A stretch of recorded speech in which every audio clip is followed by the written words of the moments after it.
D'un côté celui des étudiants en mal de logement et de l'autre des agriculteurs en quête de revenus supplémentaires. Au milieu, une initiative assez originale, des logements à la ferme. L'histoire commence du côté de Béthune, dans le Nord-Pas-de-Calais.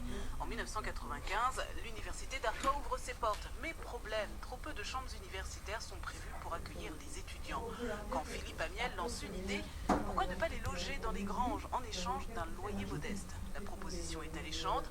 Le projet Campus Vert séduit des étudiants curieux de tester la vie au grand air. La proposition qui est faite aux étudiants, c'est d'être hébergés dans les corps de ferme des différentes exploitations agricoles du Nord-Pas-de-Calais. Nous aménageons des anciennes étables, sur des étables à vaches, des écuries, des poulaillers, sont aménagés en studio. Ce sont de véritables studios. Souvent, ce sont des groupes de 2, 3, voire ça peut aller jusqu'à 6 studios dans une même ferme. Ce sont des studios qui sont tous supérieurs à 21 mètres carrés et qui peuvent aller jusqu'à 40 à 45 mètres carrés. Fort de son succès, l'association propose aujourd'hui près de 300 studios à la ferme, à Arras, Boulogne, Lorient, Amiens, Beauvais, principalement autour de grandes villes universitaires. Des logements à petit budget aménagés pour le confort des nouveaux locataires. Il y a le volet social qui est notamment prévu dans ce cahier des charges, où on propose une grille de loyer qui est commune à tous les agriculteurs, mais différente selon les territoires universitaires.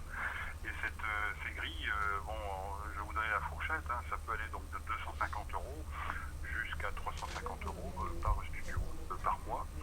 C'est-à-dire on a pris le contre-pied de ce que proposait la ville, c'est-à-dire de proposer l'espace et un cadre de vie agréable. Donc c'est un peu tous ces éléments-là qui ont été pris en compte et qui ont fait l'objet d'un cahier des charges que les propriétaires sont dans l'obligation d'appliquer. Si l'un des principaux atouts du logement à la ferme reste le loyer relativement bas, seul point noir au tableau, le manque de mobilité sans permis ni voiture, difficile pour les étudiants de se déplacer pour aller en cours.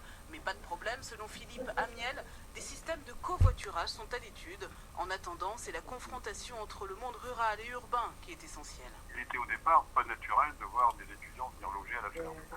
Souvent un étudiant, d'ailleurs c'est ce que m'avait déjà dit, les spécialistes du monde étudiant m'avaient dit mais votre projet est farfelu parce que moi je suis quelqu'un qui m'oppose un peu à toutes ces ghettoisations des publics, c'est-à-dire on fait des campus, on met les étudiants tous au même endroit, on met un autre public tous au même endroit, tandis que là dans la formule que l'on propose c'est d'essayer de mélanger les publics.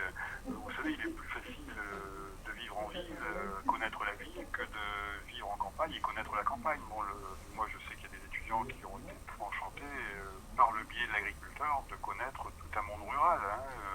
Et ces formules-là, moi je pense que ce sont des nouveaux lieux où le monde citadin peut y pénétrer et en même temps mieux se comprendre. À l'heure actuelle, sur les 2 millions d'étudiants en France, seuls 10% vivent en résidence universitaire.